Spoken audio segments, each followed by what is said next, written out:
আগের সময়ে মানুষ কম খেত, কম সুযোগ পেত, তবুও মেন্টালি আর ফিজিক্যালি অনেক স্ট্রং ছিল। আর এখন সব কিছু থাকার পরও অনেক যুবক ভেতর থেকে দুর্বল হয়ে যাচ্ছে। শরীরে এনার্জি নেই, ফোকাস নেই, কনফিডেন্স নেই।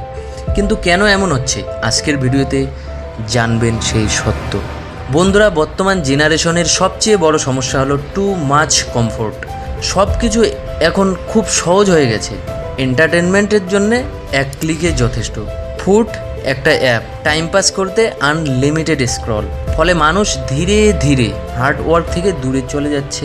প্রথমত বন্ধুরা, আগে মানুষ ছোট থেকে কষ্ট দেখতো, সেই কারণে মেন্টালি স্ট্রং ছিল। আর এখন ছোট প্রবলেম এলেই মানুষ ভেঙে পড়ে, কারণ সোশ্যাল মিডিয়া আমাদের রিয়েল লাইফ থেকে দূরে নিয়ে যাচ্ছে। সবাই শুধু অন্যদের সাকসেস দেখে, কিন্তু তাদের স্ট্রাগল দেখে না। দ্বিতীয়ত, ডোপামিন অ্যাডিকশন। আজকের সময়ে সবচেয়ে ডেঞ্জারাস অ্যাডিকশন হলো আমাদের হাতে থাকা মোবাইল ফোনটা। একটার পর একটা রিল, শর্ট ভিডিও, নোটিফিকেশন, এগুলো ব্রেনকে ইনস্ট্যান্ট প্লেজার দেয়। ফলে পড়াশোনা, কাজকর্ম বা নিজের গোলের জন্য হার্ডওয়ার্ক করতে আর ভালো লাগে না। তৃতীয়ত, ডিসিপ্লিন হারিয়ে ফেলা। সবারই ড্রিম থাকে, কিন্তু সবারই ডিসিপ্লিন থাকে না। যেমন রাতে দেরি করে ঘুমায়, সকালে দেরি করে ওঠে, নিজের শরীরের যত্ন নেয় না, তারপর ভাবে লাইফের কিছু হচ্ছে না কেন।